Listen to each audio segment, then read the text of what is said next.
আজকের সংক্ষিপ্ত সময়ে আমার গুরুত্বপূর্ণ আলোচনার বিষয় হচ্ছে আমলে সালেহ, সৎ আমল। আমলে সালেহ এ বিষয়ের উপরে আলোচনা করার পূর্বে আপনাদের সামনে একটু না বললেই নয় যে যারা আওয়াজ শুনতে পাচ্ছেন তারা বাইরে না থেকে প্যান্ডেলের মধ্যে এসে আমাদেরকে সময় দিবেন, এটা আমাদের বিনীত অনুরোধ। মূলত আমাদেরকে আপনারাই আহ্বান করেছেন, তাহলে অবশ্যই সময় দিবেন, এটা আমাদের হক, এটা আপনাদের দায়িত্ব যে আপনারা আমাদেরকে একটু সময় দিবেন। একটু মাইকটা দেখেন তো, আওয়াজ মনে হচ্ছে কম হচ্ছে, আর না হলে এই দিকটা ঠিক করেন যদি এই দিকে মনে হয়। এটা নিচে হচ্ছে, এটা থেকে বেশি আওয়াজ। আচ্ছা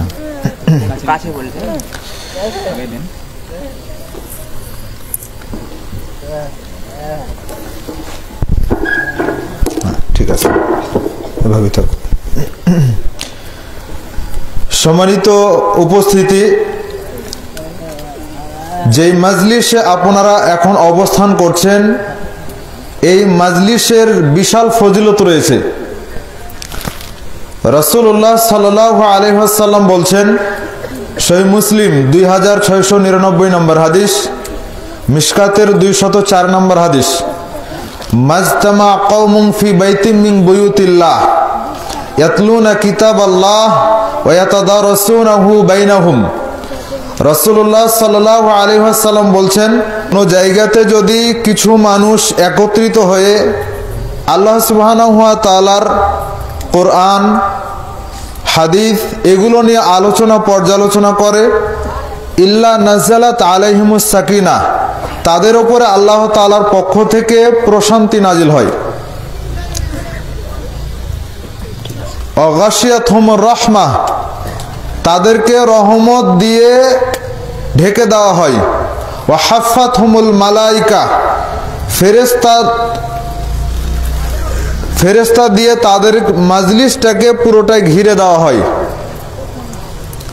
আর আল্লাহ সুবহানাহু ওয়া তাআলার কাছে যারা সম্মানিত ফেরেশতা, বড় বড় ফেরেশতা, সে সমস্ত ফেরেশতাদের সামনে আল্লাহ সুবহানাহু ওয়া তাআলা এ সমস্ত ব্যক্তিদের বিষয়ে আলোচনা করেন।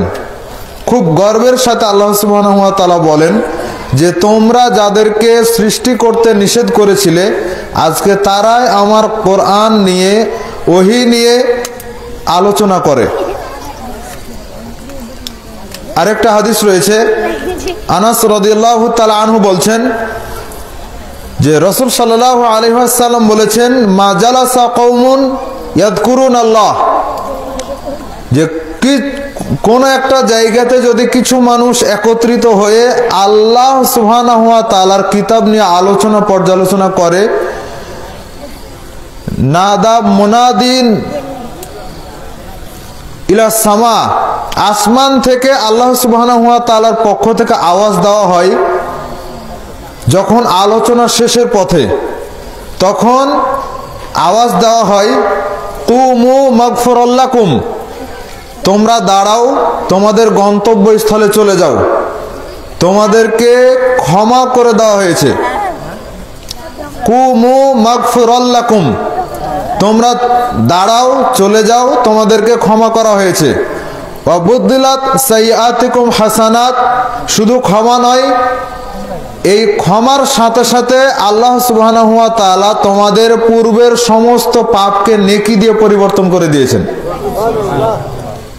তাহলে এত বড় ফজিলত যারা বাজারে আছে তারা পাবে, যারা শুয়ে আছে তারা পাবে, যারা বাড়িতে অবস্থান করছে মনে করছে ভিডিও তো হচ্ছে তাহলে তো যে কোনো সময় পাওয়া যাবে, তারা কি এই ফজিলত পাবে? ক্ষমা লাভের এই ফজিলত তারা পাবে না। কারা পাবে? যারা মাজলিস আছে তারা। কেন? আল্লাহ বলছেন যে কুমু, তোমরা দাঁড়াও। তো যে শুয়ে আছে ও আর কি দাঁড়াবে? যে শুয়ে আছো আর দাঁড়ানোর কোন দরকার আছে? দরকারই নাই। তা আপনাদের জন্য হচ্ছে এই ফজিলত। তাবারানী আওসাত 1556 নম্বর হাদিস। সম্মানিত উপস্থিতি, আমাদের আলোচনা হচ্ছে আমলে সালেহ এই বিষয়ের ওপরে। এখনো বাইরে অনেক মানুষ অবস্থান করছেন, বাজার ঘাটে অবস্থান করছেন কেন? বাজারে তো ভালো মানুষ থাকে না, ভালো মানুষ যায়, প্রয়োজনে যায়, চলে আসে প্রয়োজন শেষ হলে।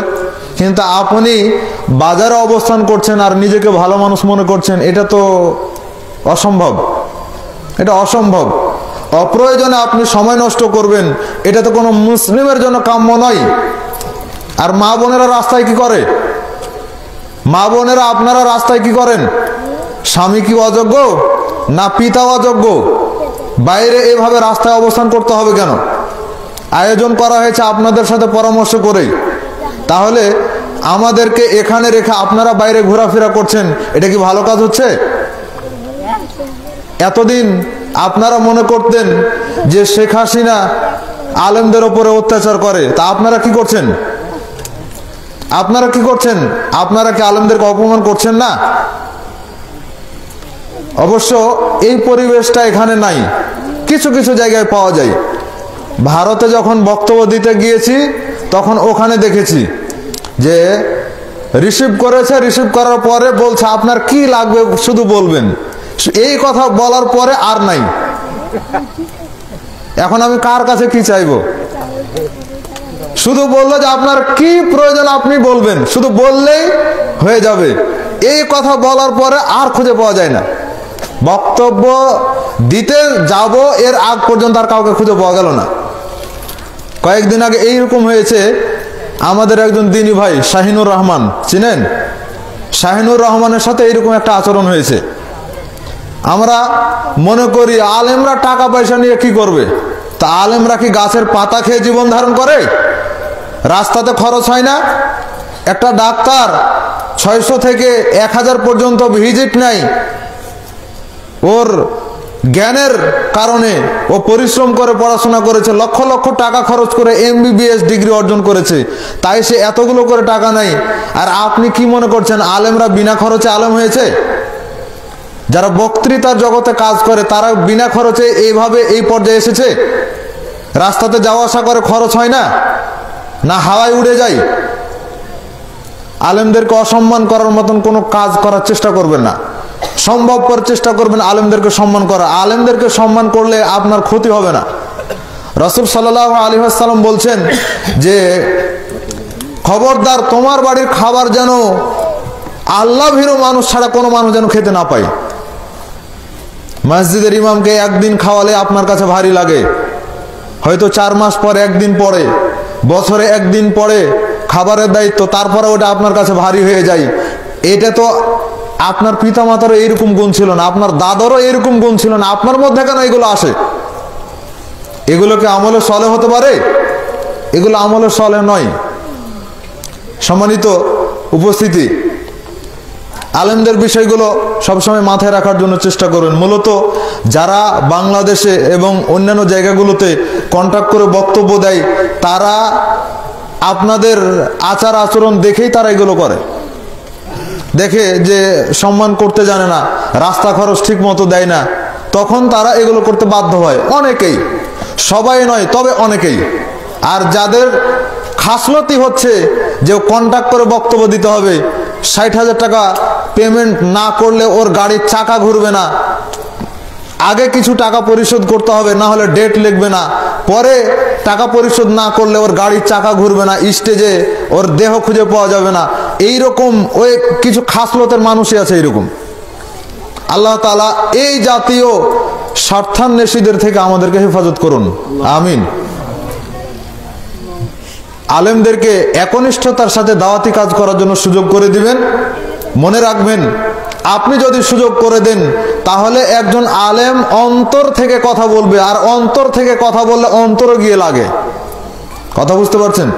আমি যখন অন্তর থেকে কথা বলবো তখন সেটা আপনার অন্তরে গিয়ে আঘাত করবে। আমি যদি আমলকারী হই, যেই কথাগুলো আমি আপনার সামনে বলবো সেটা যদি আমি নিজে আমল করি তাহলে এটার প্রভাব আপনার উপরে পড়বে। কিন্তু যদি আমার মধ্যে আমল না থাকে তা আপনি এক কান দিয়ে শুনবেন আর এক কান দিয়ে বের করে দিবেন। এই প্যান্ডেল থেকে উঠার সময়ে পোশাক আশাক সব ঝেড়ে চলে যাবেন, কিন্তু আমল করার সুযোগ হবে না, আমলটা হবে না। কারণ আমার মধ্যেই তো ওটার আমল নাই। আমি নিজে কোরআন হাদিস পড়ে তো আমার মধ্যে এটার প্রভাব তৈরি করতে পারিনি, তাহলে আমি যে আপনাকে বলছি এটার প্রভাব আপনার ভিতরে কাজ করবে কেমন করে? সম্মানিত উপস্থিতি, বিষয়গুলো মাথায় রাখার জন্য চেষ্টা করবেন। এবার আসেন সংক্ষিপ্ত সময়ে আমরা মূল আলোচনায় যাই। আল্লাহ সুবহানাহু ওয়া তাআলা মানুষ এবং জিনকে সৃষ্টি করেছেন তার ইবাদত করার জন্য।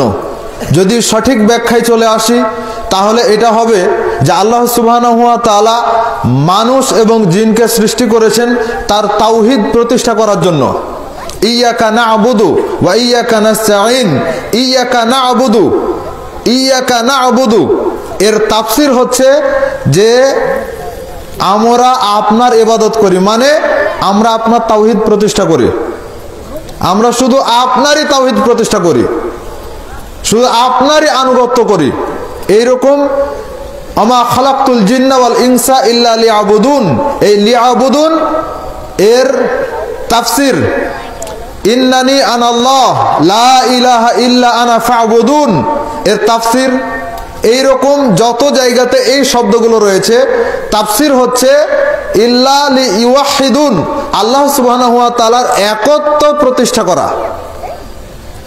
তাহলে বুঝাই যাচ্ছে আল্লাহ সুবহানাহু ওয়া তাআলা আমাদেরকে তার ইবাদত করার জন্য, তার তাওহীদ প্রতিষ্ঠা করার জন্য আমাদেরকে সৃষ্টি করেছেন।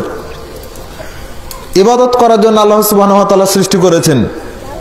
যদি আমরা ইবাদত না করি তাহলে এর পরিণাম কিন্তু খুবই কঠিন, খুবই ভয়াবহ। যার কারণে আল্লাহ সুবহানাহু ওয়া তাআলা বলেছেন ওয়ালাকাদ যারানা লি জাহান্নামা কাসীরাম মিনাল জিন্নি ওয়াল ইনস। আগের আয়াতে যেমন আল্লাহ বললেন মানুষ এবং জিনকে ইবাদতের জন্য সৃষ্টি করা হয়েছে, এখানেও আল্লাহ একই কথা বলছেন যে জাহান্নামকে সৃষ্টি করা হয়েছে মানুষ এবং জিন দিয়ে পরিপূর্ণ করার জন্য। অধিকাংশ মানুষ এবং জিনকে জাহান্নামে ঢুকানো হবে। তাহলে কেমন হয়ে গেল না যে যেই সৃষ্টিকে আল্লাহ সৃষ্টি করলেন ইবাদত করার জন্য, তাহলে তো হিসেবে জান্নাতে দেওয়ার কথা, সেখানে জাহান্নামে যাবে কেন?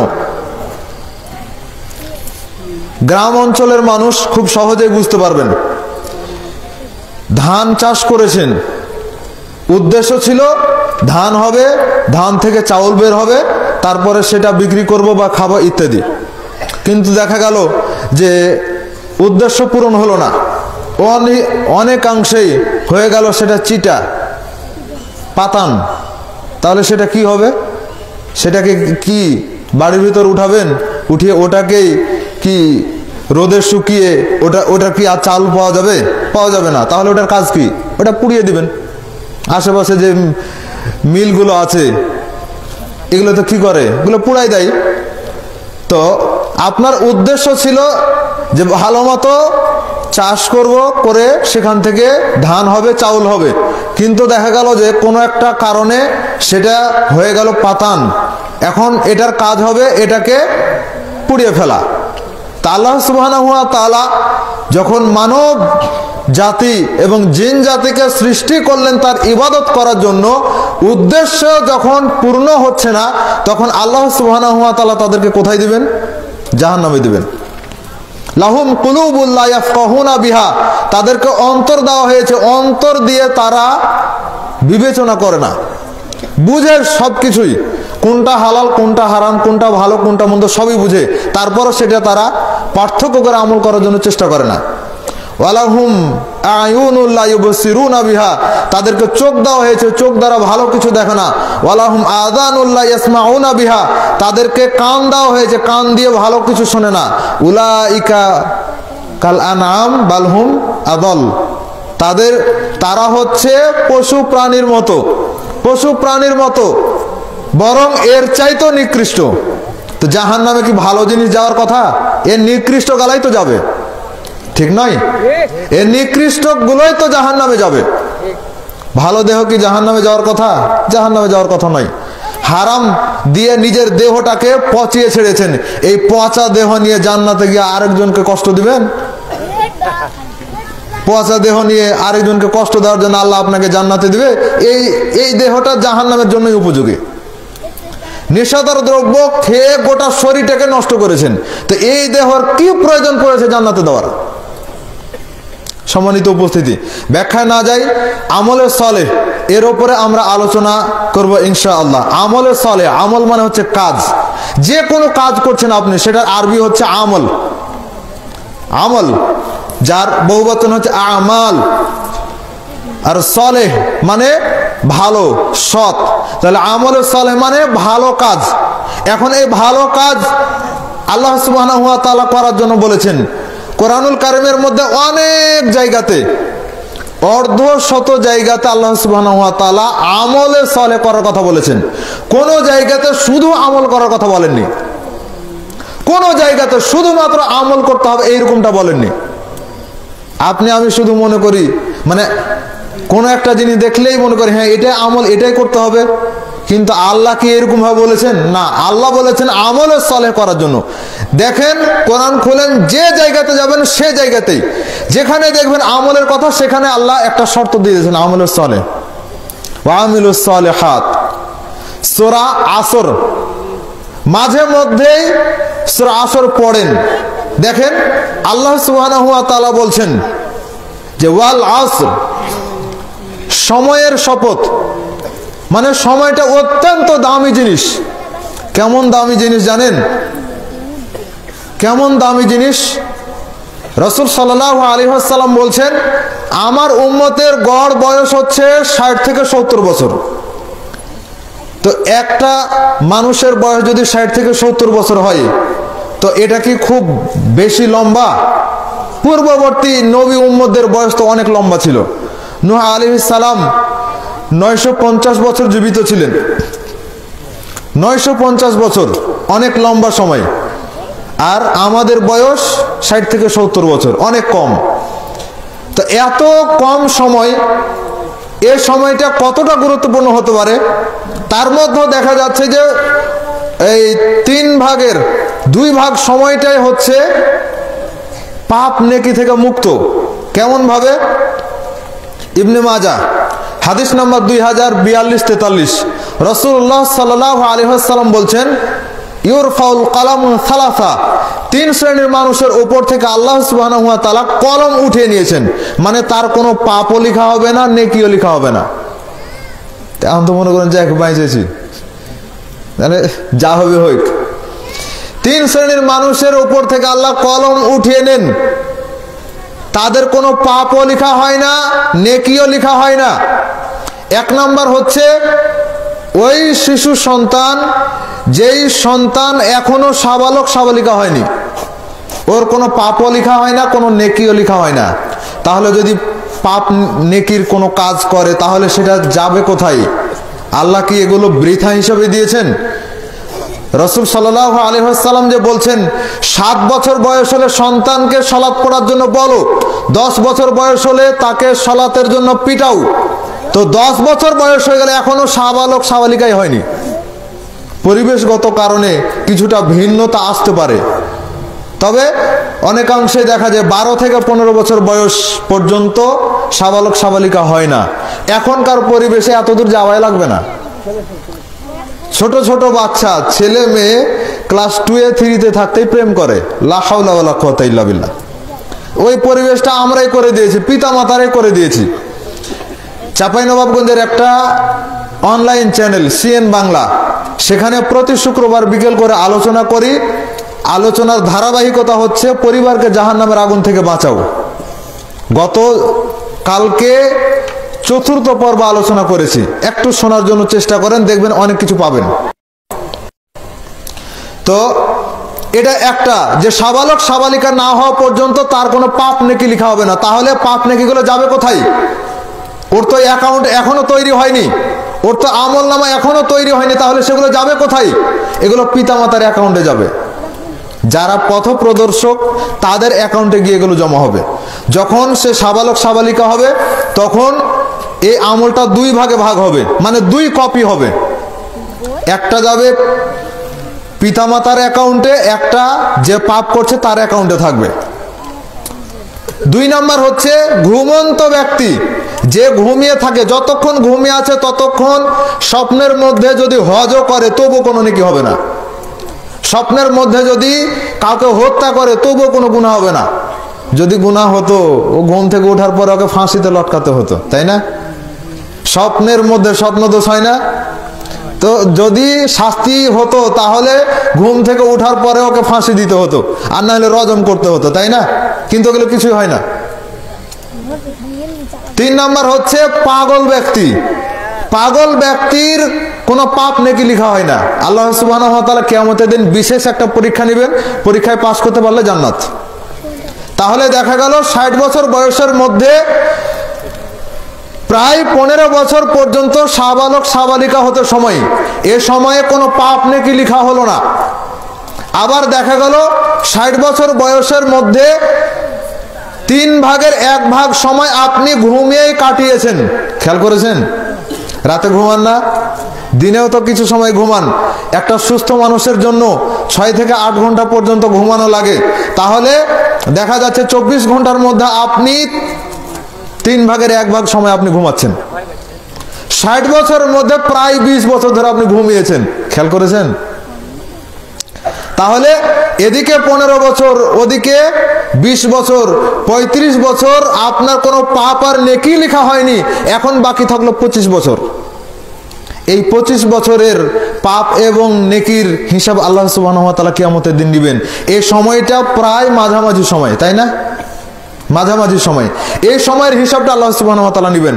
এই জন্য রাসূল সাল্লাল্লাহু আলাইহি ওয়াসাল্লাম বলেছেন, লা তাযালু কদামা ইবনে আদমা হাত্তা ইসআলু আন খামসিন।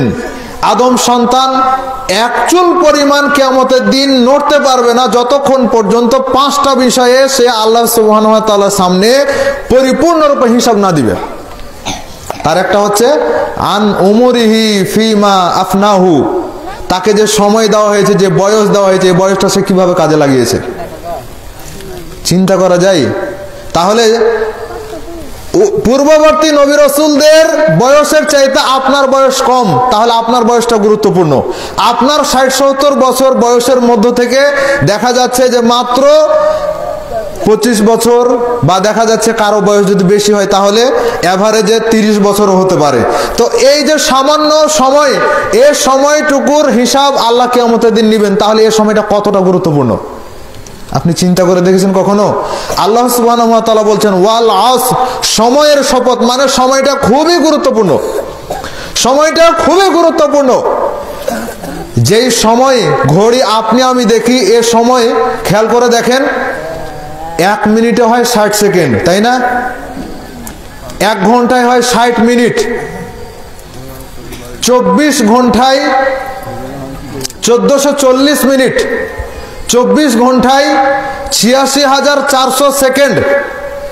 এত লম্বা সময়ে আপনি মনে করছেন সময় কিভাবে চলে যাচ্ছে বুঝতেই পারছি না, কিন্তু 86,400 সেকেন্ড মানে কত লম্বা সময়, এটা আপনি এখনো বুঝতে পারেননি।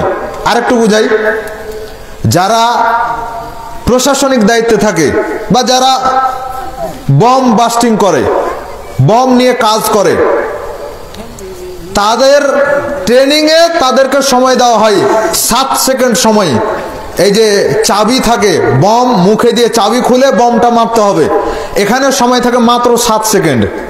আমিও মাত্র বলে দিলাম 7 সেকেন্ড সময় থাকে। এই 7 সেকেন্ডের মধ্যে আপনাকে চিন্তা ভাবনা করে তারপরে বমটা ছুটতে হবে। আপনি মুখ থেকে চাবি টান দিলেন আর মেরে দিলেন, এতে কিন্তু কাজ হবে না। আপনাকে এই 7 সেকেন্ডের মধ্যে আপনাকে চিন্তা ভাবনা করে তারপরে মারতে হবে। কিন্তু আপনি চিন্তা করে দেখেন যে এই 7 সেকেন্ড সময়, এটা কতটা দামি সময়, এটা কতটা মূল্যবান সময় যে এ সময়ে গভীরভাবে চিন্তা ভাবনা করে মারতে হয়। আল্লাহ বলছেন ওয়াল আসর, সময়ের শপথ। অত্যন্ত গুরুত্বপূর্ণ হচ্ছে সময়, যেটা সুযোগ পেলেই মানুষ ক্ষতি করার জন্য চেষ্টা করে। মানুষের সময় নিয়ে মানুষ ছিনিমিনি খেলে, নিজের সময়গুলো নিয়ে মানুষ ছিনিমিনি খেলে, নিজের বয়স নিয়ে মানুষ ছিনিমিনি খেলে। আপনি আমি বসবাস করি সময়ের মধ্যে, আপনি আমি বসবাস করি একটা নির্দিষ্ট বয়সের মধ্যে, সময়ের মধ্যে, যেটাকে মূল্যায়ন করা উচিত। এই সময়কে যদি আপনি মূল্যায়ন করতে না পারেন তাহলে আপনি ক্ষতিগ্রস্ত হবেন। আল্লাহ বলছেন যে ওয়াল আসর ইন্নাল ইনসানা লাফি খুসর, প্রত্যেকটা মানুষ হচ্ছে ক্ষতিগ্রস্ত, ক্ষতির মধ্যে নিমজ্জিত। ইল্লা, তবে তারা নয়, আল্লাযীনা, যারা আমানু, ঈমান এনেছে, ওয়া আমিলুস সালিহাত, এবং সৎ কাজ করেছে, আমলে সালেহ করেছে, ওয়া তাওয়াসাউ বিল হক ওয়া তাওয়াসাউ বিস সবর, যারা হকের পথে মানুষকে আহ্বান করেছে, হকের পথে দাওয়াত দিয়েছে, এবং যারা হক পথে বিপদগামী হয়েছে বা কষ্ট ভোগ করছে, এরকম অবস্থায় একে অপরকে ধৈর্যের উপদেশ দিয়েছে। এই 4 কোয়ালিটি গুণ সম্পন্ন মানুষ ক্ষতিগ্রস্তদের অন্তর্ভুক্ত হবে না। এটা আল্লাহ সুবহানাহু ওয়া তাআলা বলছেন। তাহলে বুঝাই যাচ্ছে যে এই 4টা গুণ আপনার আমার মধ্যে থাকতে হবে। খেয়াল করে দেখুন, ইমাম শাফিঈ রাহিমাহুল্লাহ বলছেন, আল্লাহ সুবহানাহু ওয়া তাআলা যেই 30 পারা কোরআনুল কারীম নাজিল করেছেন, এই 30 পারা কোরআনের 6236টি আয়াত রয়েছে। আল্লাহ সুবহানাহু ওয়া তাআলা যদি শুধুমাত্র সূরা আসর দিয়ে দিতেন, আর কোনো কিছু না দিতেন, এই সূরা আসরই পুরো মানব জাতির জন্য যথেষ্ট হয়ে যেত। পুরো কথাগুলো এর মধ্যে চলে এসেছে। আমলে সালেহ কতটা গুরুত্বপূর্ণ। সম্মানিত উপস্থিতি, আল্লাহ সুবহানাহু ওয়া তাআলা বলছেন, ফামান কানা ইয়ারজু লিকা রাব্বিহি ফালইআমাল আমালান সালিহা ওয়ালা ইউশরিক বিইবাদাতি রাব্বিহি আহাদা। আল্লাহ বলছেন, যে ব্যক্তি তার রবের সাথে সাক্ষাৎ কামনা করে, ফামান কানা ইয়ারজু লিকা রাব্বিহি, যে ব্যক্তি তার রবের সাথে কিয়ামতের দিন সাক্ষাৎ করতে চায়, এটা যদি আপনি চান তাহলে আপনার জন্য 2টা কাজ। একটা হচ্ছে ফালিয়ামাল আমালান সালিহা, আপনি সৎ আমল করবেন, ওয়ালা ইউশরিক বিইবাদাতি রাব্বিহি আহাদা, আর এক আল্লাহ সুবহানাহু ওয়া তাআলার সাথে কোনো কিছুকে আপনি শরীক করবেন না। সহিহ বুখারী 7440 নম্বর হাদিস, জাবের ইবনে আব্দুল্লাহ রাদিয়াল্লাহু তাআলা বলছেন, তার নিজের বিষয়ে রাসূলুল্লাহ সাল্লাল্লাহু আলাইহি ওয়াসাল্লাম দেখলেন যে জাবের খুব মন খারাপ করে আছে। তিনি বলছেন যে, জাবের, তোমার মন খারাপ কেন? তখন জাবের রাদিয়াল্লাহু তাআলা বলছেন যে, আল্লাহর রাসূল, উহুদের যুদ্ধে পিতা মারা গেলেন, ভাই বোন রয়েছে, তারা ছোট ছোট অবস্থায় আছে, তাদের সব দায়িত্ব এখন আমার উপরে। পিতা ঋণ কর্য থাকা অবস্থায় মৃত্যুবরণ করেছেন, সেগুলো এখন আমার উপরে। পুরো সংসারের ঘানি এখন আমাকে টানতে হয়। এত কিছু মাথায় নিয়ে চলাটাই আমার জন্য কষ্টকর হয়ে যাচ্ছে। এই চিন্তায় আমার মনটা খারাপ, খুব কষ্টের মধ্যে আছি। তো রাসূল সাল্লাল্লাহু আলাইহি ওয়াসাল্লাম বললেন যে, আমি কি তোমাকে সুসংবাদ দিব না? তোমার পিতার বিষয়ে, আব্দুল্লাহর বিষয়ে আমি কি তোমাকে জানাবো না? কি আল্লাহ সুবহানাহু ওয়া তাআলার কাছে যখন তোমার পিতা চলে গেছেন, তখন সরাসরি আল্লাহ সুবহানাহু ওয়া তাআলা তোমার পিতার সাথে সাক্ষাৎ করেছেন। এটাই হচ্ছে লিকা। আল্লাহ সুবহানাহু ওয়া তাআলা সাক্ষাৎ করেছেন। তো খুব মনটা যেন উৎসাহিত হয়ে উঠল, উৎফুল্ল হয়ে উঠল যে আল্লাহ আমার পিতাকে কি বলেছেন, কি জিজ্ঞেস করেছেন। তখন রাসূল সাল্লাল্লাহু আলাইহি ওয়াসাল্লাম বললেন যে, আল্লাহ তোমার পিতাকে জিজ্ঞেস করেছেন যে, তুমি তো আমার জন্য অনেক কষ্ট করেছো, উহুদের যুদ্ধে তুমি আমার সন্তুষ্টির জন্য শহীদ হয়ে গেছো, এখন তুমি বলো তুমি কি চাও, তুমি যা চাইবে আমি তাই দিব। তখন আব্দুল্লাহ রাদিয়াল্লাহু তাআলা আনহু তিনি বলেছেন যে, আল্লাহ আপনি আবার আমাকে দুনিয়াতে পাঠিয়ে দেন, আবার আমি আপনার পথে শহীদ হব, আবার আমি আপনার কাছে আসব, আবার আপনি আমাকে দুনিয়াতে পাঠাবেন, আবার শহীদ হব, আবার আপনার কাছে চলে আসব। আল্লাহ সুবহানাহু ওয়া তাআলার সাথে কথোপকথন হয়েছে এভাবে। শহীদ ব্যক্তিদের মর্যাদাটাই আলাদা, এই জন্য এইভাবে হাদিসগুলো রয়েছে যে শহীদ ব্যক্তি বারবার দুনিয়াতে আসতে চাই, যে আল্লাহ আপনার রাস্তায় শহীদ হবো, আবার আপনার কাছে আসবো, আবার শহীদ হবো, আবার আসবো। এইরকম আল্লাহ সুবহানাহু ওয়া তাআলার কাছে তারা আরজি জানায়। সম্মানিত উপস্থিতি, খেয়াল করুন, আল্লাহ সুবহানাহু ওয়া তাআলা বলছেন, ইন্নাল্লাযীনা আমানু ওয়া আমিলুস সালিহাত, নিশ্চয় যারা ঈমান আনে এবং সৎ আমল করে, উলাইকা হুম খায়রুল বারিয়াহ, তারা হচ্ছে সৃষ্টি জগতের মধ্যে সর্বশ্রেষ্ঠ সৃষ্টি। যারা সৎ আমল করে তারা হচ্ছে সৃষ্টি জগতের মধ্যে সবচাইতে দামি সৃষ্টি। এটা আল্লাহ সুবহানাহু ওয়া তাআলা বলছেন। তাহলে এই দামি সৃষ্টিকে কেমন প্রতিদান দেওয়া লাগবে? আগের আয়াত হচ্ছে সূরা বাইনা 98 নম্বর সূরা এর 7 নম্বর আয়াত। পরে যেটা আয়াত বলছে এটা হচ্ছে সূরা 3 95 নম্বর সূরা 6 নম্বর আয়াত, ইল্লাল্লাযীনা আমানু ওয়া আমিলুস সালিহাত। আল্লাহ বলছেন যারা ঈমান আনবে এবং সৎ আমল করবে, ফালাহুম আজরুন গায়রু মামনুন, আল্লাহ সুবহানাহু ওয়া তাআলা তাদেরকে অশেষ পুরস্কার দিয়ে বাধিত করবেন, অশেষ পুরস্কার দিবেন। কি পুরস্কার দিবেন? আল্লাহ আরেক আয়াতে বলছেন, আল্লাহ সুবহানাহু ওয়া তাআলা আরেক আয়াতে বলছেন যে ইন্নাল্লাযীনা আমানু ওয়া আমিলুস সালিহাত কানাত লাহুম জান্নাতুল ফিরদাউসি নুজুলা। সূরা কাহফ 18 নম্বর সূরা 107 নম্বর আয়াত। আল্লাহ বলছেন যারা ঈমান আনবে, সৎ আমল করবে, তাদের জন্য রয়েছে জান্নাতুল ফিরদাউস। সুবহানাল্লাহ। এখনো বুঝতে পারেননি, এজন্যই আপনারা উঠে যাচ্ছেন। সুরের আলোচনা শুনে অভ্যাস, আর এখানে এসে সুর শুনতে পাচ্ছেন না, তাহলে কি আর হয়? ঘুম চলে আসছে, তাই না? ঘুম চলে আসলে জায়গা পরিবর্তন করেন, কিন্তু এভাবে উঠে চলে যাচ্ছেন কেন? এটাকে অপমান করা হচ্ছে না? অপমান করছেন না? এভাবে অপমান করিয়েন না, একটু বসে থাকেন। আপনার বেশি সময় আমরা নিব না। আর আমরা কষ্ট করে আসতে পারি, আপনারা তো এলাকার মানুষ, তাহলে আপনারা কেন এগুলো করবেন? এটা হচ্ছে সৎ আমলের ফজিলত। রাসূল সাল্লাল্লাহু আলাইহি ওয়াসাল্লাম বলছেন জান্নাতুল ফিরদাউস হচ্ছে সর্বশ্রেষ্ঠ জান্নাত, সবচাইতে উঁচু স্তরের জান্নাত। তোমাদের মধ্যে কেউ যদি আল্লাহ সুবহানাহু ওয়া তাআলার কাছে জান্নাত চাই, সে যেন জান্নাতুল ফিরদাউস চাই। এটা আল্লাহ সুবহানাহু ওয়া তাআলার পক্ষ থেকে রাসূল সাল্লাল্লাহু আলাইহি ওয়াসাল্লাম বলছেন। কেন? জান্নাতুল ফিরদাউসের উপরে রয়েছে আল্লাহ সুবহানাহু ওয়া তাআলার আরশ।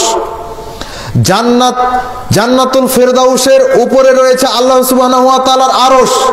যত ঝর্ণা ধারা প্রবাহিত হয় এটার মূল জায়গা হচ্ছে জান্নাতুল ফিরদাউস, ওখান থেকে সব ঝর্ণা ধারা প্রবাহিত হয়। অতএব যখনই তোমরা আল্লাহ সুবহানাহু ওয়া তাআলার কাছে জান্নাত চাইবে, তখন চাইবে আল্লাহ যেন জান্নাতুল ফিরদাউস দান করেন। আপনি বলেন যে আল্লাহুম্মা আজিরনি মিনান নার, বলেন না? আজকে থেকে এটা না বলে বলবেন আল্লাহুম্মা ইন্নী আসআলুকাল জান্নাতুল ফিরদাউস ওয়া আউযু বিকা মিনান নার। আল্লাহুম্মা আজিরনি মিনান নার, এই হাদিসটি দুর্বল। তো এটারই সাপোর্টে আপনি এভাবে বলেন আল্লাহুম্মা ইন্নী আসআলুকাল জান্নাতুল ফিরদাউস ওয়া আউযু বিকা মিনান নার। আল্লাহ, আপনার কাছে আমি জান্নাতুল ফিরদাউস চাচ্ছি এবং আশ্রয় চাচ্ছি জাহান্নামের আযাব থেকে। খুব কঠিন জাহান্নামের আযাব। 1 সেকেন্ডের আযাব সহ্য করার ক্ষমতা আমাদের নাই। 1 সেকেন্ডের আযাব সহ্য করার ক্ষমতা নাই। দুনিয়াতে যে ব্যক্তি সবচাইতে সুখে থাকতো, সবচাইতে বিলাসিতায় থাকতো, বলতে পারেন বাংলাদেশের মধ্যে সবচাইতে যে ধনী ব্যক্তি, বাংলাদেশে বলা হয় 10 জন ধনী ব্যক্তি রয়েছে, টপ লেভেলের ধনী ব্যক্তি। তার মধ্যে সর্ব উঁচু স্তরের যারা ধনী ব্যক্তি, আল্লাহ ক্ষমা করুন আমাদেরকে, যদি ওই ব্যক্তিগুলোকে আল্লাহ সুবহানাহু ওয়া তাআলা জাহান্নামে দেন, যদি বলেছি যদি ওই ব্যক্তিদেরকে আল্লাহ জাহান্নামে দেন, অথবা ধরে নেন যে ইন্ডিয়া এত বড় একটা জায়গা, যে জায়গার সবচাইতে বড় ধনী ব্যক্তি হচ্ছে মুকেশ আম্বানি, এইরকম একজন ব্যক্তি যে অমুসলিম, ও যদি অমুসলিম অবস্থাতেই মৃত্যুবরণ করে তাহলে নিশ্চিত জাহান্নাম। ওকে যদি আল্লাহ সুবহানাহু ওয়া তাআলা জাহান্নামে দেন তাহলে অবস্থাটা হবে এমন যে জাহান্নামে দিয়ে আল্লাহ সুবহানাহু ওয়া তাআলা টেনে নেবেন। টেনে নেওয়ার পরে আল্লাহ বলবেন যে বান্দা দুনিয়াতে খুব সুখে ছিলে তাই না? এই কথা বলছো কেন তোমরা? কথা বলা যাবে না, একটু চুপ করে থাকো। আল্লাহ বলবেন যে দুনিয়াতে খুব সুখে ছিলে তাই না? তখন ওই ব্যক্তি বলবে যে আল্লাহ দুনিয়াতে সুখ বলতে কোনো কিছু ছিল এটা আমার জানা নাই।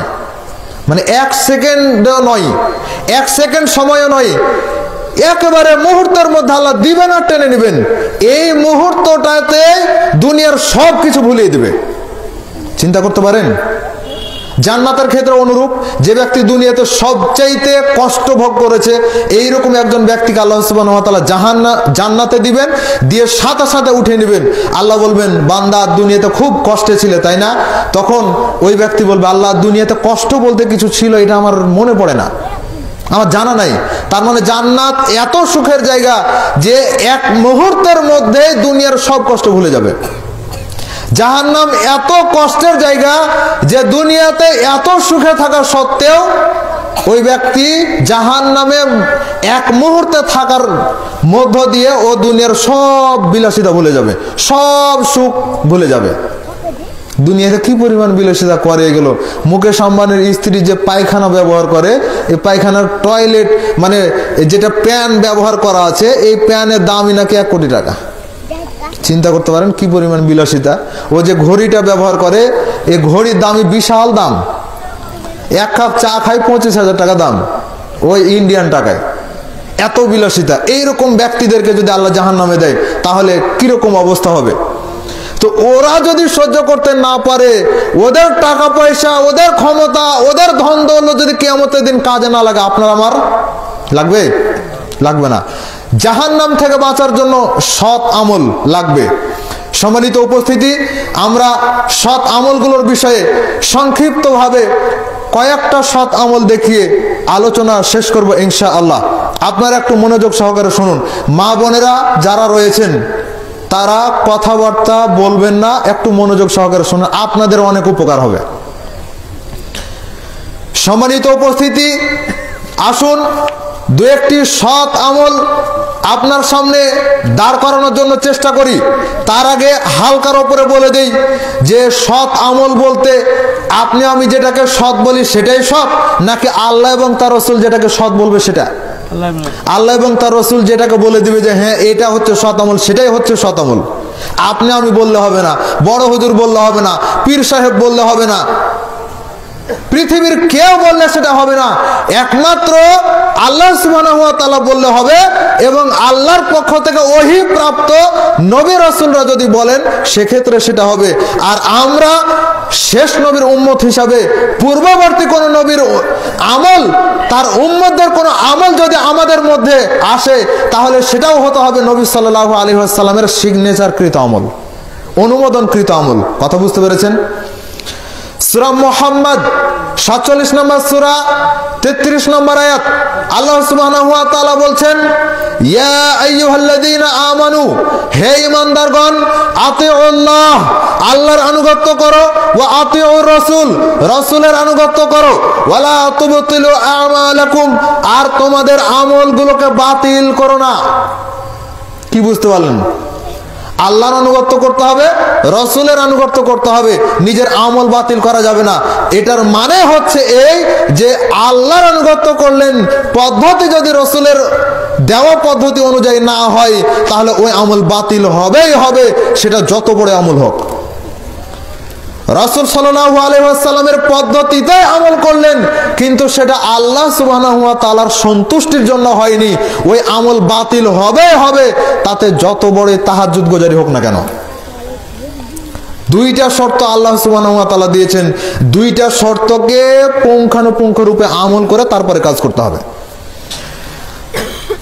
মালিক ইবনে আনাস রাদিয়াল্লাহু তাআলা আনহু বলছেন রাসূল সাল্লাল্লাহু আলাইহি ওয়াসাল্লাম বলেছেন তারাকতু ফিকুম আমরাইন লান তাযিল্লু মা তামাসসাকতুম বিহিমা কিতাবাল্লাহ ওয়া সুন্নাতান নাবিয়্যিহি রাসূল সাল্লাল্লাহু আলাইহি ওয়াসাল্লাম বিদায় হজের ভাষণে বললেন, তোমাদের মধ্যে দুইটা জিনিস রেখে যাচ্ছি, এই দুইটা জিনিসকে যদি তোমরা আঁকড়ে ধরে থাকতে পারো, লান তাদিল্লু মা তামাসসাকতুম বিহিমা, তাহলে তোমাদেরকে কোনো কিছুতে পথভ্রষ্ট করতে পারবে না। তামাসসাকতুম বিহিমা মানে এই যে কুসর তো চিনেন, চাঁপাইনবাবগঞ্জের মানুষ কুসর চিনেন, আখ, ইখু এগুলো তো চিনেন। এটা যদি সামনের দাঁত দিয়ে যদি টান মারেন তো দাঁত থাকবে? দাঁত থাকবে না। কোন দিক দিয়ে চাবাতে হবে? চাবলকার দাঁত দিয়ে, তাই না? মাড়ির দাঁত দিয়ে চাবাতে হয়, তাহলে সেটা ঠিক থাকে। রাসূল সাল্লাল্লাহু আলাইহি ওয়াসাল্লাম বলেন, তামাসসাকতুম বিহিমা, যদি কোরআন এবং সুন্নাহকে তামাসসাকতুম বিহিমা, ও মাড়ির দাঁত দিয়ে যদি আঁকড়ে ধরে থাকতে পারো, তাহলে পৃথিবীর কোনো কিছুতে তোমাকে পথভ্রষ্ট করতে পারবে না। কোনো হুজুর পথভ্রষ্ট করতে পারবে না, কোনো পীর সাহেব পথভ্রষ্ট করতে পারবে না, সমাজের খ্যাতিমান ব্যক্তি সমাজের দাপটে তোমাকে পথভ্রষ্ট করতে পারবে না। কষ্ট হতে পারে, কিন্তু পথভ্রষ্ট করার পৃথিবীতে কেউ নাই। আর শয়তান তো পারবেই না, কোনোভাবেই পারবে না। সম্মানিত উপস্থিতি, তাহলে অনুসরণ করতে হবে কিতাব আল্লাহ, আল্লাহর কিতাব এবং রাসূল সাল্লাল্লাহু আলাইহি ওয়াসাল্লামের হাদিস, সহিহ হাদিস যেটা, সেটাকে অনুসরণ করতে হবে। তাহলে পথভ্রষ্ট করার কোনো কিছু থাকবে না। সহিহ হাদিস বললে অনেকে আবার রাগ করে, এ সহিহ হাদিস বলে ফিতনা ফেলে দিল, ফিতনা তৈরি করছে। সহিহ হাদিস বলে ফিতনা হয় না ভাই, খেয়াল করুন। মধু তো মধুই ছিল, ভাইরা কথা বলেন না, ও ভাইরা কথা বলেন না। মধু তো মধুই ছিল, কিন্তু খাঁটি মধু নাম যোগ করা হলো কেন? খাঁটি শব্দ দেওয়া হলো কেন? দুধ তো দুধই ছিল, কিন্তু খাঁটি দুধ, খাঁটি শব্দ দেওয়া হলো কেন? ইসলাম তো ইসলামই ছিল, কিন্তু আহলুল হাদিস, সালাফি এগুলো নাম যোগ করা হলো কেন? যখন মধুর সাথে ভেজাল যুক্ত করা হয়েছে, খাঁটি প্রমাণ করার জন্য খাঁটি শব্দ দিয়ে খাঁটি মধু নাম ব্যবহার করা হয়। যখন দুধের মধ্যে ভেজাল ঢুকতে শুরু করেছে, তখন ওই খাঁটি দুধটাকে আলাদাভাবে রাখার জন্যই খাঁটি শব্দ ব্যবহার করে এটাকে প্রমাণ করা হয়। ঠিক তেমনই ভাবে ইসলামের মধ্যে যখন থেকে ভেজাল ঢোকা শুরু হয়েছে, তখন থেকেই প্রমাণ করার জন্যই আহলুল হাদিস, সালাফি এই শব্দগুলো ব্যবহার করা হয়। আপনি আমি মনে করি আল্লাহ বলেছেন মুসলিম নাম রাখতে, তাহলে কেন আহলে হাদিস নাম কেন ব্যবহার করব? তা আপনার আল্লাহ বলেছেন মুসলিম নাম রাখতে, তাহলে আপনার পিতামাতা আপনার একটা নাম থুয়েছে, ওই নামে কেন আপনাকে ডাকা হয় বলেন? আল্লাহ মুসলিম নাম থুয়েছে, তো মুসলিম নাম দিয়ে ডাকেন। সম্মানিত উপস্থিতি, আমলে সালেহ, সৎ আমল। আসেন 1 নাম্বার, উকবা ইবনে আমির রাদিয়াল্লাহু তাআলা আনহু বলছেন, কানাত আলাইনা রিআতুন ইবিল, আমার দায়িত্বে ছিল উট চড়ানোর কাজ, আমি উট চড়াতাম। একদিন উট চড়িয়ে আসছি বিকেল টাইমে, রাসূল সাল্লাল্লাহু আলাইহি ওয়াসাল্লাম সাহাবীদের সামনে বক্তব্য দিচ্ছেন। আমি আসার সময় দেখছি বক্তব্য চলছে, উট বেঁধে দিয়ে আমি বক্তব্য শোনার জন্য চলে আসলাম। এসে শুনি রাসূল সাল্লাল্লাহু আলাইহি ওয়াসাল্লাম বলছেন, মা মিন মুসলিমিন ইয়াতাওয়াদ্দাউ ফায়ুহসিনু উযুআহু, যে কোনো মুসলিম ব্যক্তি উযু করবে, ফায়ুহসিনু উযুআহু, সুন্দরভাবে উযু করবে, সুম্মা ইয়াকুমু, এরপরে দাঁড়িয়ে, ফায়ুসাল্লি রাকাতাইন, 2 রাকাত সালাত আদায় করবে, মুকবিলা আলাইহিমা বিকলবিহি ওয়া ওয়াজহি, এরপরে সালাত অবস্থাতে সে অন্তর দিয়ে কোনো কথা বলবে না, তার মনোযোগটাকে বিচ্ছিন্ন করবে না। ওয়াজাবাত লাহুল জান্নাহ, তাহলে তার জন্য আল্লাহর জান্নাত ওয়াজিব হয়ে যাবে। রাসূল সাল্লাল্লাহু আলাইহি ওয়াসাল্লাম এই বক্তব্য দিলেন। আচ্ছা, এখানে একটা বিষয় হলো যে আল্লাহ রাসূল যা বলেন ফায়ুহসিনু উযুআহু, সুন্দরভাবে উযু করবে, তাহলে ওই সুন্দরটা কার পদ্ধতিতে হতে হবে? রাসূল সাল্লাল্লাহু আলাইহি ওয়াসাল্লামের পদ্ধতিতে। আপনার আমার মতো হলে হবে না। আপনি আমি বললাম আর ওটা সুন্দর হয়ে গেল, বিষয়টা এমন নয়। সুন্দর হতে হবে রাসূল সাল্লাল্লাহু আলাইহি ওয়াসাল্লামের পদ্ধতিতে। আমরা যদি ব্যাখ্যা করি সময় অনেক লাগবে, সময় আমরা এতক্ষণ পাবো না। তবে এতটুকু বলি, খেয়াল করেন, এদিকে তাকান, সবাই এদিকে খেয়াল করেন। ওযু করার সময় ওযুর শুরুতে বিসমিল্লাহ বলতে হয়। এখন আপনি যদি বিসমিল্লাহ ছাড়াই বা বিসমিল্লাহ সহ আরো অনেক দোয়া পড়েন, তাহলে কি সেটা সুন্দর উজু হবে? না, রাসূল সাল্লাল্লাহু আলাইহি ওয়াসাল্লাম শুধুমাত্র বিসমিল্লাহ বলতে বলেছেন, এটাই যথেষ্ট, এটাই যথেষ্ট। অজু শুরু করলেন, অজুর মধ্যে রাসূল সাল্লাল্লাহু আলাইহি ওয়াসাল্লাম তিনবার একই পানিতে তিনবারই তিনি এক চুল্লো পানি দিয়ে মুখে দিয়েছেন আর নাকে দিয়েছেন। অথচ আমরা পার্থক্য তৈরি করে থাকি, একবার পানি নিয়ে মুখে দিই, মুখ পরিষ্কার করি, আবার পানি নিয়ে আবার নাকে দিই, নাক পরিষ্কার করি। এই পদ্ধতি রাসূল সাল্লাল্লাহু আলাইহি ওয়াসাল্লাম থেকে সহি শুদ্ধভাবে প্রমাণিত নয়। রাসূল সাল্লাল্লাহু আলাইহি ওয়াসাল্লাম থেকে প্রমাণিত হলো একই পানিতে মুখে অর্ধেক যাবে, নাকে অর্ধেক যাবে, এটা আল্লাহ রাসূল থেকে প্রমাণিত। কিন্তু আমরা এর বিপরীত করে থাকি। চেষ্টা করেন, হাদিস সহিহ বুখারীর 191-92 নম্বর হাদিস খুলে দেখেন, যেভাবে বলেছি সেভাবে রয়েছে। যায়েদ রাদিয়াল্লাহু তাআলা এই হাদিস বর্ণনা করেছেন, যেভাবে বললাম সেভাবে রয়েছে। সহিহ বুখারী 191 নম্বর হাদিস, 192 নম্বর হাদিস, দুইটা হাদিস। সম্মানিত উপস্থিতি, এরপর আরেকটা দেখেন, পুরুষ মানুষ দাড়ি আছে, দাড়িওয়ালা ব্যক্তিকে মুখমণ্ডল ধৌত করার পরে এক চুল্লু পানি দাড়ির নিচে দিতে হয়, দাড়ি খিলাল করতে হয়। এটা রাসূল সাল্লাল্লাহু আলাইহি ওয়াসাল্লামের সুন্নাত। সাহাবায়ে কেরাম যখন এই জিনিসটাকে হালকাভাবে দেখলেন, রাসূল সাল্লাল্লাহু আলাইহি ওয়াসাল্লাম বললেন যে হাকাদা আমারানি রব্বি আযজা ওয়া জাল্লা, এটা আমার রবের পক্ষ থেকে আদেশ। তাহলে এক চুল্লু পানি দিয়ে দাড়ি খেলাল করা, এই যেটাকে আপনি আমি সামান্য মনে করি, তুচ্ছভাবে দেখি, এটাও কার পক্ষ থেকে? আল্লাহর পক্ষ থেকে। তাহলে এটাকে তুচ্ছ করে দেখার কোনো সুযোগ আছে? তুচ্ছ করে দেখার কোনো সুযোগ নাই। হাদিস আবু দাউদ 145 নম্বর হাদিস। তাহলে রাসূল সাল্লাল্লাহু আলাইহি ওয়াসাল্লামের পদ্ধতিতে যদি আসেন, তাহলে সেটাই হবে ফায়ুহসিনু উযুআহু। এবার আসেন, উকবা ইবনে আমির রাদিয়াল্লাহু তাআলা আনহু এই হাদিস শোনার পরে বলছেন, বাহ, কত চমৎকার হাদিস। তখন একজন ব্যক্তি সামনে বা পিছন থেকে বলছেন, আরে তুমি তো এতক্ষণে এটা শুনলে, যদি এর আগের বাক্যটা শুনতে তাহলে তুমি কি বলতে? এর আগের বাক্যটা ছিল রাসূল সাল্লাল্লাহু আলাইহি ওয়াসাল্লাম বলছেন, মা মিনকুম মিন আহাদিন ইয়াতাওয়াদ্দা ফা ইউবলিগু আও ইউসবিগুল উযুআ। যে ব্যক্তি ওযু করবে, ওযু করার পরে সুম্মা ইয়াকুলু, সে ব্যক্তি বলবে, আশহাদু আল্লা ইলাহা ইল্লাল্লাহু ওয়াহদাহু লা শারীকা লাহু ওয়া আন্না মুহাম্মাদান আবদুহু ওয়া রাসূলুহু। যে ব্যক্তি এই দোয়া পড়বে, ইল্লা ফুতিহাত লাহু আবওয়াবুল জান্নাতি সামানিয়াতু ইয়াদখুলুহু মিন আইয়ুহা শাআ। যে ব্যক্তি এই দোয়া পড়বে, সে ব্যক্তির জন্য আল্লাহ সুবহানাহু ওয়া তাআলা জান্নাতের 8টা দরজা খুলে দিবেন, যে কোনো দরজা দিয়ে সে জান্নাতে প্রবেশ করার সুযোগ পাবে। এটা বলেছেন রাসূল সাল্লাল্লাহু আলাইহি ওয়াসাল্লাম উকবা ইবনে আমির রাদিয়াল্লাহু তাআলা আসার আগেই। তাহলে ওযুর শুরুতে বিসমিল্লাহ, ওযুর শেষে কি পড়তে হবে? কালিমা শাহাদাত, এটা পড়বেন। তবে আসমানের দিকে তাকিয়ে পড়ার কোনো দলিল নাই। অনেকে বলে সূরা কদর আসমানের দিকে তাকিয়ে পড়তে হয়, এ কথা ভুল। এই যে এই কালিমা শাহাদাত, এটা পড়বেন। এর সাথে যুক্ত হতে পারে আল্লাহুম্মা জাআলনি মিনাত তাওয়াবিনা ওয়া জাআলনি মিনাল মুতাতাহহিরিন। এর সাথে আরেকটা দোয়া রয়েছে, কাফারাতুল মাজলিসের দোয়া, সুবহানাকা আল্লাহুম্মা ওয়া বিহামদিকা আশহাদু আল্লা ইলাহা ইল্লা আনতা আস্তাগফিরুকা ওয়া আতুবু ইলাইক, এই দোয়া। তাহলে ওযুর শেষে 3টা দোয়া প্রমাণিত। যে হাদিসটি বললাম এটি রয়েছে সহিহ মুসলিম 234 নম্বর হাদিস। সম্মানিত উপস্থিতি, এরপরে আসেন, ওযু করলেন, মসজিদে গমন করবেন। ফজিলত কি?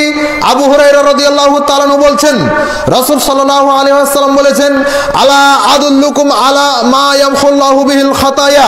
আমি কি তোমাদেরকে এমন কথা জানাবো না, এমন কাজের কথা জানাবো না, যা করলে আল্লাহ সুবহানাহু ওয়া তাআলা গুনাহ মাফ করে দিবেন, যা করলে আল্লাহ সুবহানাহু ওয়া তাআলা তোমাদের মর্যাদাকে বাড়িয়ে দিবেন? শুনো, সেটা হচ্ছে ইউসবাগুল উযু, কষ্ট হওয়া সত্ত্বেও পরিপূর্ণরূপে ওযু করা, আলা মাকারিহি ওয়া কাসরাতুল খাতা ইলাল মসজিদ। যে মসজিদে গমনের জন্য বেশি বেশি কদম ফেলা, বেশি বেশি পা ফেলে হেঁটে হেঁটে যাওয়া, এটা হচ্ছে গুনাহ মাপের একটা আমল আর মর্যাদা বৃদ্ধির একটা আমল। সুবহানাল্লাহ, এত বড় ফজিলত দিয়েছেন আল্লাহ সুবহানাহু ওয়া তাআলা এই জায়গাতে। এটা রয়েছে সহিহ মুসলিম 251 নম্বর হাদিস। এরপরে আসেন আজান হচ্ছে, আজান হওয়ার সময় চায়ের স্টলগুলোতে শুধুমাত্র টিভির সাউন্ডটা কমানো হয়, আর কিছু করা হয় না। মা বোনেরা যদি আজান শুনে তখন মাথায় কাপড় দেয়। আজানের সময় মাথায় কাপড় দিতে হবে এ মর্মে পৃথিবীতে কোনো দলিল নাই। পুরুষের সামনে মাথায় কাপড় দেয় না, আজানের সময় মাথায় কাপড় দেয়। তা আজানের সময় যেটা করণীয় ছিল সেটা করবে কে? আজানের সময় যে আজানে জবাব দিতে হয় এটা করবে কে? ওইটা না করে গল্প এদিকে চালিয়ে যাচ্ছে আর মাথায় কাপড় দিচ্ছে। এটা কি আজানের সময় কি মাথায় কাপড় দেয়? এটা কি আজানের সময়ের আমল? কে এই আমল শিখিয়েছে আপনাকে? আপনারা এখান থেকে শিখে যাচ্ছেন, মা বোনেরাও শিখছে, জানছে। আপনারা এখান থেকে শিখে যাচ্ছেন, বাড়িতে গিয়ে এগুলো একটু বলবেন। সম্মানিত উপস্থিতি, আব্দুল্লাহ ইবনে আমর ইবনুল আস রাদিয়াল্লাহু তাআলা আনহু বলছেন, রাসূল সাল্লাল্লাহু আলাইহি ওয়াসাল্লাম বলেছেন, ইযা সামিতুমুল মুয়াজ্জিন ফায়াকুলু মিসলা মা ইয়াকুল, মুয়াজ্জিন যা বলে তোমরাও তাই বলো। মানে মুয়াজ্জিন আজানে যে যে বাক্যগুলো বলছে তোমরাও তাই বলো। সুম্মা সাল্লু আলাইয়া, এরপরে আমার উপরে সালাত পড়ো, মানে দরুদ পড়ো। তার আগে আজানের মধ্যে যে শব্দাবলী রয়েছে তার মধ্যে হাইয়া আলাস সালাহ, হাইয়া আলাল ফালাহ, এর জায়গাতে জবাবে বলতে হয় লা হাওলা ওয়ালা কুওয়াতা ইল্লা বিল্লাহ। আর যখন আশহাদু আন্না মুহাম্মাদার রাসূলুল্লাহ বলছে তখন বলছেন সাল্লাল্লাহু আলাইহি ওয়াসাল্লাম। এটা ছিল বাইরের আমল। সাল্লাল্লাহু আলাইহি ওয়াসাল্লাম মুহাম্মদ নাম শোনার পরে পড়তে হয়, এটা ছিল বাইরের আমল। কিন্তু আপনি এখানে আমলটা যোগ করলেন। আপনি বলেন তো মুয়াজ্জিন কি বলেছে? মুয়াজ্জিন কি দরুদটা পড়েছে? তো মুয়াজ্জিন ওখানে পড়লো না, আপনাকে পড়ার জন্য কেউ ওস্তাদি করতে বলেছে? ইঞ্জিনিয়ারিং করেন কেন আমলের ক্ষেত্রে? সুম্মা সাল্লু আলাইয়া, আমার উপরে দরুদ পাঠ করো। ফাইন্নাহু মান সাল্লা আলাইয়া সালাতান সাল্লাল্লাহু আলাইহি বিহা আশারা, যে ব্যক্তি আমার উপরে দরুদ পাঠ করবে সে ব্যক্তির উপরে আল্লাহ সুবহানাহু ওয়া তাআলা একবার দরুদ পাঠ করার কারণে 10 বার রহমত নাজিল করবেন। তবে দরুদটা যেন বালাগাল উলা না হয়, দরুদটা যেন আল্লাহুম্মা সাল্লি আলা সাইয়্যিদিনা না হয়, দরুদটা হতে হবে দরুদে ইব্রাহিম। কথা বুঝতে পেরেছেন? এটা ঠিক রাখবেন। এরপরে রাসূল সাল্লাল্লাহু আলাইহি ওয়াসাল্লাম বলছেন, সুম্মা সাল্লাল্লাহু লিয়াল ওয়াসিলা, এরপরে তোমরা আল্লাহ সুবহানাহু ওয়া তাআলার কাছে ওয়াসিলা চাও। আল্লাহুম্মা রাব্বা হাযিহি দাওয়াতিত তাম্মা ওয়াস সালাতিল কায়িমা আতি মুহাম্মাদানিল ওয়াসিলাতা ওয়াল ফাদিলা ওয়া বা'আথহু মাকামান মাহমুদানিল্লাযী ওয়া'আতা। দোয়া হচ্ছে এতটুকুই। এটা রয়েছে সহিহ বুখারীর মধ্যে, সহিহ বুখারী 614 নম্বর হাদিস। দোয়া হচ্ছে এতটুকুই, কিন্তু বাইহাকি সহ কয়েক জায়গাতে রয়েছে যে ওয়াদ-দারাজাতুর রাফিয়া ইন্নাকা লা তুখলিফুল মিয়াদ। এইভাবে যে শব্দগুলো রয়েছে তার মধ্যে কিছু হচ্ছে জয়ীফ আর কিছু হচ্ছে একেবারে দলিলবিহীন কথা। আমল করার ক্ষেত্রে দেখবেন কিছু রয়েছে গ্রহণযোগ্য, কিছু রয়েছে গ্রহণযোগ্য নয়, আর কিছু রয়েছে একেবারে দলিলই নাই। কিছু সহিহ, কিছু জয়ীফ বা বাতিল পর্যায়ের, আর কিছু রয়েছে কোনো দলিলই নাই, এমনিতেই চলছে, এমনিতেই চলছে। কত যে আমল এরকম রয়েছে সেটা মানে বলতে গেলে সময় অনেক চলে যাবে। তার মধ্যে একটা হচ্ছে বাপ মার দিকে সুনজরে তাকালে কবুল হজের নাকি হয়? হয় তো ফজল হোসেন ভৈরবী মারা গেছে, ওই লোকটা বলে গেছিল, ওই লোকটা এগুলো খুব প্রচার করে গেছে। আরো অনেক বেদাতি বক্তার এগুলো বলে বেড়ায়। কোন কবরের পাশ দিয়ে যদি কোনো আলেম বা তলেব এলেম যায় তাহলে 40 দিন কবর আযাব মাফ হয়ে যায়, একেবারে ডাহা মিথ্যা কথা। সহিহ বুখারী 218 নম্বর হাদিস। আল্লাহ রাসূল সাল্লাল্লাহু আলাইহি ওয়াসাল্লাম তিনি কবরের পাশ দিয়ে চলে যাচ্ছেন, মাররা আলা কবরিন, দুইটা কবর আযাব হচ্ছে। কে যাচ্ছেন? রাসূল সাল্লাল্লাহু আলাইহি ওয়াসাল্লাম, সর্বশ্রেষ্ঠ মানুষ, কবরের পাশ দিয়ে চলে যাচ্ছে, তাও কবর আযাব হচ্ছে। আর আলেম তলেবে এলেম মানে ওরা বুঝাতে চায় যে ওদের মতো বেদাতিরা যদি যায় তাহলে কবর আযাব মাফ হবে না, ও শুধু ধান্দায় পড়ে এগুলো করছে। সম্মানিত উপস্থিতি, এরপরে আসেন সঠিক সময়ে সালাত আদায় করতে হবে। বিশাল ফজিলত রয়েছে। সঠিক সময়ে সালাত আদায় করার গুরুত্ব যেমন অনেক বেশি, ফজিলত অনেক বেশি।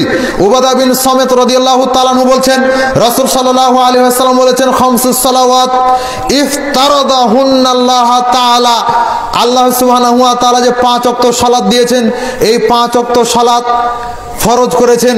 কেউ যদি উত্তম রূপে ওযু করে, সঠিক সময়ে সালাত আদায় করে, সঠিকভাবে রুকু সাজদা করে, খুশু সহকারে সালাত আদায় করে, তাহলে আল্লাহ সুবহানাহু ওয়া তাআলা ওয়াদা করেছেন কিয়ামত পর্যন্ত সবার জন্য এটা ওয়াদা। আল্লাহ ওয়াদা করেছেন যে আল্লাহ সুবহানাহু ওয়া তাআলা তাকে জান্নাতে প্রবেশ করাবেন সঠিক সময়ে সালাত আদায় করলে এই ফজিলত। অতএব সঠিক সময়ে সালাত আদায় করার জন্য চেষ্টা করুন। বাংলাদেশের প্রেক্ষাপট হলো যে জোহরের আজানটা হচ্ছে বাংলাদেশে এটা জাতীয় টাইম। গরমের সময়ে, গ্রীষ্মকালেও একটাই আজান 1:30টায় জামাত, আর শীতের সময় একটাই আজান 1:30টায় জামাত। এটা একটা জাতীয় টাইমে পরিণত হয়েছে, এটা চলবে না। ফিরে আসুন এই নীতি থেকে।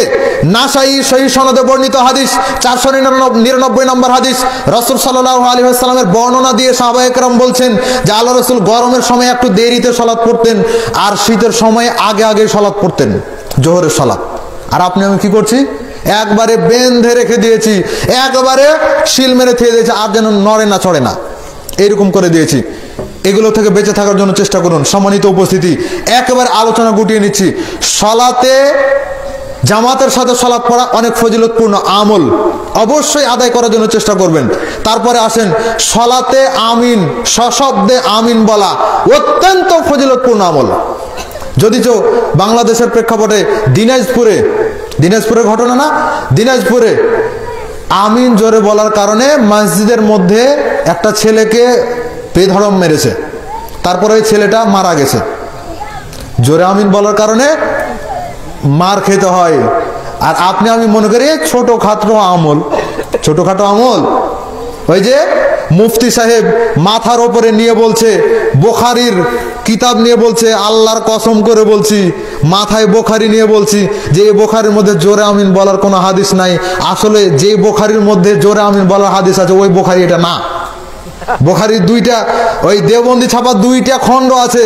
প্রথম খণ্ডের মধ্যে জোরে আমিন বলার হাদিস রয়েছে, দ্বিতীয় খণ্ডের মধ্যে নাই। ও বান্দা দ্বিতীয় খণ্ডটায় মাথায় নিয়ে বলছে।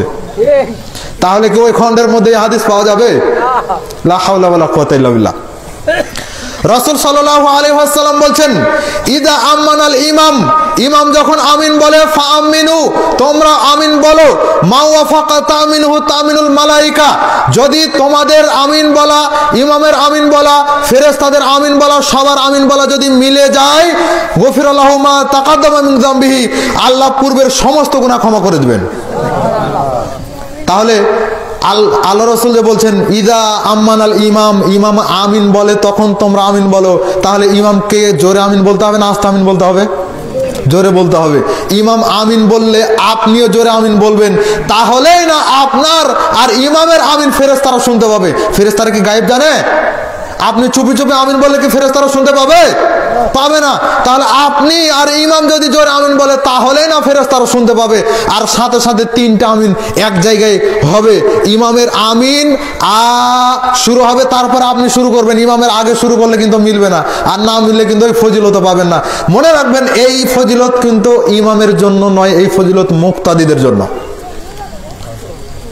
আল্লাহ সুবহানাহু ওয়া তাআলা আমাদেরকে সঠিক বুঝ দান করুন, আমিন। এরপরে আরেকটা রয়েছে কওমার দোয়া, রব্বানা লাকাল হামদ। পড়েন অনেকেই, পড়েন, কোনো সমস্যা নেই। ছোট দোয়া হিসেবে কয়েকটা দোয়া রয়েছে, আজকে জেনে রাখেন। আল্লাহুম্মা রব্বানা লাকাল হামদ, একই রাবি থেকে বর্ণিত হাদিস। আবু হুরায়রা রাদিয়াল্লাহু তাআলা বলছেন, আল্লাহ রাসূল বলছেন, ইযা ক্বালাল ইমাম যখন বলে সামি আল্লাহু লিমান হামিদা, ফাকুলু আল্লাহুম্মা রব্বানা লাকাল হামদ, তখন তোমরা বলো রব্বানা লাকাল হামদ। ফাইন্নাহু মা ওয়াফাকাত কওলুহু কওলাল মালায়েকা, মালায়েকা ফেরেশতারা ওইটা উপর থেকে বলতে থাকে, উপরে থেকে আপনার আমার শুনে তারাও বলতে থাকে। যদি আপনার বলা আমার বলা ফেরেশতাদের বলা যদি মিলে যায়, তাহলে গফিরা লাহু মা তাকাদ্দামা মিন যামবি, আল্লাহ পূর্বের সমস্ত গুনাহ ক্ষমা করে দিবেন। সগীরা গুনাহগুলো আল্লাহ সব ক্ষমা করে দিবেন, আর কাবিরা গুনাহের জন্য তওবা শর্ত। এরপরে আয়াতুল কুরসি, হ্যাঁ ইনশাআল্লাহ আয়াতুল কুরসি আমাদের আমলের ক্ষেত্রে এটা ইনশাআল্লাহ শেষ আমল হিসেবে বলছি। আয়াতুল কুরসি ফরজ সালাতের পর পড়তে হয়। দেখা যাচ্ছে ইমাম সাহেব ফরজ সালাতের পর মুনাজাত করে না দেখে সালাম ফিরাতে দেরি, উঠতে দেরি হয় না। ওমর রাদিয়াল্লাহু তাআলা ধরে বসিয়ে দিতেন। আল্লাহ রাসূল বলছেন, ওমর তুমি ঠিক করেছো। ওমর রাদিয়াল্লাহু তাআলা ধরে বসিয়ে দিতেন। কেন উঠে যাবেন? সালাম ফেরানোর পরে তাসবিহ তাহলিল রয়েছে, সেগুলো করেন না কেন? আস্তাগফিরুল্লাহ 3 বার, আল্লাহুম্মা আনতাস সালাম ওয়া মিনকাস সালাম 1 বার। তারপরে প্রয়োজন থাকলে উঠতে পারেন, না হলে বসে থেকে আপনি জিকির আজকারগুলো করেন।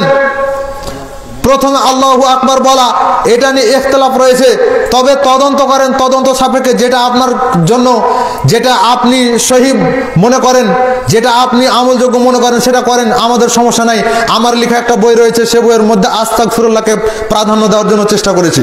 সম্মানিত উপস্থিতি, রাসূল সাল্লাল্লাহু আলাইহি ওয়াসাল্লাম বলছেন, মান কারা আয়াতুল কুরসি, যে ব্যক্তি আয়াতুল কুরসি পাঠ করবে, ফি দুবুরি কুল্লি সালাহ, প্রত্যেক সালাতের পরে, লাম ইয়াহুল বাইনাহু ওয়া বাইনা দুখুলিল জান্নাহ ইল্লাল মাউত, তাহলে তার জান্নাতে প্রবেশ করার ক্ষেত্রে মৃত্যু ছাড়ার কোনো কিছু বাধা নাই। বলতে পারেন যে ব্যক্তি ফরজ সালাতের পর আয়াতুল কুরসি পাঠ করে, ওই ব্যক্তি এখনই জান্নাতে চলে গেছে, কিন্তু এখনো যাইতে পারেনি। কেন? মরেনি, তাই যেতে পারেনি। মরলেই জান্নাতে চলে যায়, মানে জান্নাতের সমস্ত সুযোগ সুবিধাগুলো সে পেয়ে যাবে। হাদিস তো সহি। এখন আয়াতুল কুরসি হয়তো কেউ পাঠ করলেন, পাঠ করার পরে বুদাম খুলে দিলেন একটা ফু, এই ফু যদি দিয়েছেন তাহলে আপনার সব আমল নষ্ট হয়ে যাবে। কেন? এটা বিদাত। বিদাত করলে আমল টিকে না বাবাজি, বিদাত করলে আমল টিকে না। ফিরে আসার জন্য চেষ্টা করুন।